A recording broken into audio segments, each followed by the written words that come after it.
Hello दोस्तों, आप सभी का स्वागत है आपको अपने यूट्यूब चैनल शिक्षालय में। तो दोस्तों, आज की इस वीडियो में मैं आप लोग को क्लास 10 का जी हाँ दोस्तों, क्लास 10 के जो आप लोग को 14 अक्टूबर के दिन जो एग्जाम होने वाला है उसका दोस्तों वीवीए क्वेश्चन को लेके आ चुका हूँ। इस वीडियो में हम लोग पूरे डिटेल्स में देख लेंगे, ऑब्जेक्टिव और सब्जेक्टिव दोनों क्वेश्चन देख लेंगे। उससे पहले अगर आप इस चैनल पर नए हैं और चैनल को सब्सक्राइब नहीं किया तो सब्सक्राइब कर लीजिए, ताकि इस टाइप से जितना वीडियो है सबसे पहले आप तक नोटिफिकेशन पहुंचेगी। तो चलिए आज की इस वीडियो को देखते हैं। तो दोस्तों, आप लोग का हिंदी का देख लीजिए क्वेश्चन, वीवीए क्वेश्चन है। जी हाँ दोस्तों, सबसे पहला देख लीजिए उत्साह चैप्टर से दोस्तों क्वेश्चन आने वाला है। उत्साह का ऑब्जेक्टिव क्वेश्चन देख लीजिए। उत्साह कविता के कवि के कौन है? जी हाँ दोस्तों, उत्साह कविता के कवि का नाम लिखना है। तो इसका राइट आंसर होगा दोस्तों सूर्यकांत त्रिपाठी निराला, यानी कि एक का आंसर होगा हम लोग का सूर्यकांत त्रिपाठी निराला। उसके बाद दोस्तों 2 नंबर क्वेश्चन देख लीजिए। 2 नंबर क्वेश्चन है उत्साह कविता में कवि किससे संबंधित किया गया है? तो उत्साह कविता में जो कवि है वो दोस्तों बादल को संबंधित क्या है, यानी कि इसका राइट आंसर होगा 2 का घ नंबर बादल को। अगला दोस्तों 3 नंबर क्वेश्चन देख लीजिए। 3 नंबर क्वेश्चन है उत्साह कविता में कवि ने बादल की तुलना किससे की है? तो उत्साह कविता में कवि ने बादल की तुलना दोस्तों कवि से की है, यानी कि 3 के आंसर होगा ग नंबर कवि से। अगला दोस्तों 4 नंबर क्वेश्चन देख लीजिए। कवि बादल को किसे बरसने के लिए कह रहा है? तो इसका राइट आंसर होगा गर्जन के साथ, यानी कि वो दोस्तों गर्जन के साथ बरसने के लिए कह रहा है, यानी कि 4 का आंसर होगा क नंबर।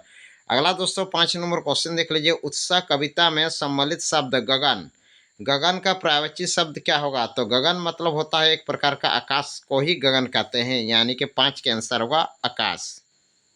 तो दोस्तों आप सब्जेक्टिव क्वेश्चन देख लीजिए। सब्जेक्टिव क्वेश्चन में वीवीआई क्वेश्चन है। सबसे पहला क्वेश्चन है कवि बादल को गरज कर बरसने के लिए क्यों कह रहा है?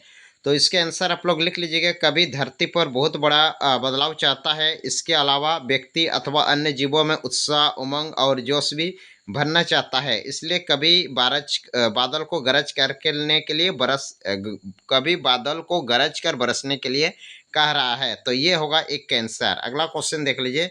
अगला क्वेश्चन है कवि बादल के बहाने किस में उत्साह भरना चाहता है? तो इसका आप लोग आंसर लिख लीजिएगा। यहाँ पे देख लीजिए। कवि बादल के बहाने सभी जान जीवन में उत्साह भरना चाहता है जो अत्यधिक तापमान से व्याकुल परेशान है, जिनके जीवन के प्रति हताशा और निराशा छाई हुई है। अत्यधिक ताप से पेड़ पौधे वनस्पतियां मुरझाने सूखने लगे हैं और उनमें उत्साह और जोश भरना चाहता है। इतना दूर आप लोग लिख लीजिएगा। उसके बाद दोस्तों अगला क्वेश्चन देख लीजिए। कविता का शीर्षक उत्साह क्यों रखा गया है? भी यही क्वेश्चन है।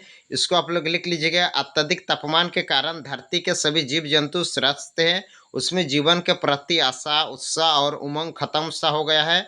उनके जीवन में फिर से पहले जैसे उमंग और उत्साह भरने के लिए बारिश का होना जरूरी है।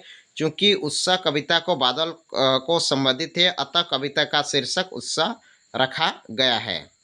नेक्स्ट दोस्तों वीवीआई क्वेश्चन देख लीजिए। अगला क्वेश्चन है मुन्नू भंडारी का बचपन कहाँ बीता था? तो दोस्तों मुन्नू भंडारी का बचपन दोस्तों अजमेर में बीता था, यानी कि एक का आंसर होगा हम लोग को घ नंबर अजमेर। दोस्तों अगला क्वेश्चन देख लीजिए। मुन्नू भंडारी की हिंदी प्राध्यापिका का क्या नाम था? तो दोस्तों हिंदी प्राध्यापिका का नाम था शीला अग्रवाल। अगला क्वेश्चन देख लीजिए। अगला क्वेश्चन है लेखिका की माँ का स्वभाव कैसा था? वो एक प्रकार का त्यागशील था, यानी कि 3 का आंसर होगा त्यागशील। नेक्स्ट क्वेश्चन देख लीजिए।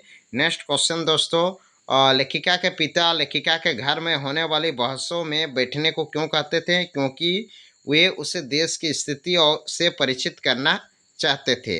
अगला दोस्तों क्वेश्चन देख लीजिए। अगला क्वेश्चन है सन 1946 से 47 के दिनों में देश का माहौल कैसा था? तो दोस्तों देश का माहौल दोस्तों देश को स्वतंत्र कराने का जोश उफान रहा था। अगला क्वेश्चन देख लीजिए। अगला क्वेश्चन है लेखिका के पिता शक्की स्वभाव में क्यों थे? क्योंकि दोस्तों अपने के विश्वासघात के कारण। नेक्स्ट दोस्तों क्वेश्चन देख लीजिए। नेक्स्ट क्वेश्चन है किसकी जोशीली बाती ने लेखिका के रंगों में बहने खून के लावे में बदल दिया? तो इसके आंसर होगा शीला अग्रवाल की। तो दोस्तों अगला क्वेश्चन देख लीजिए। अगला क्वेश्चन वीवीआई क्वेश्चन है लेखिका के पिता ने उसके रोब देखकर क्या अनुभव किया? तो उसका दोस्तों होगा गर्व अनुभव हुआ। अगला क्वेश्चन देख लीजिए। इस लेख में लेखिका का कौन सा व्यक्तित्व सामने आया? तो इसके आंसर होगा स्वतंत्रता सेनानी। नेक्स्ट क्वेश्चन देख लीजिए। नेक्स्ट क्वेश्चन है लेखिका के किस व्यवहार से तंग आकर प्रिंसिपल ने लेखिका के पिता को बुलाया? तो इसके आंसर होगा आंदोलनकारी।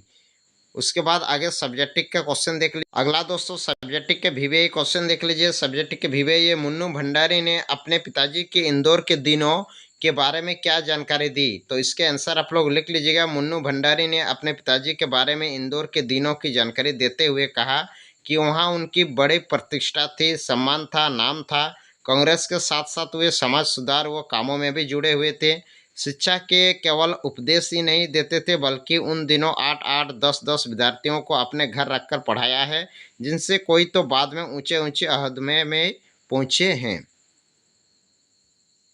अगला क्वेश्चन देख लीजिए। अगला क्वेश्चन है सन 1946 से 1947 में भारत के वातावरण का वर्णन करना है। तो इसका आप लोग आंसर लिख लीजिएगा। सन 1946 से 47 में भारत के वातावरण पूरे दकमक एवं जोश खरोश से भरपूर था। प्रभात फेरियां, हड़तालें, जुलूस, भाषण, हर शहर का चरित्र था और इन सब से जुड़ना हर युवा का उम्मीद। युवकों का खून लावा से बन चुका था। आंदोलन में भाग लेने के लिए युवक के साथ युवतियां भी निर्भीक थे। तो ये था दोस्तों आप लोग का VVA क्वेश्चन, जो आप लोग का 14 अक्टूबर के दिन के आने के चांस है। तो मिलते हैं नेक्स्ट वीडियो में, तब तक के लिए बाय बाय।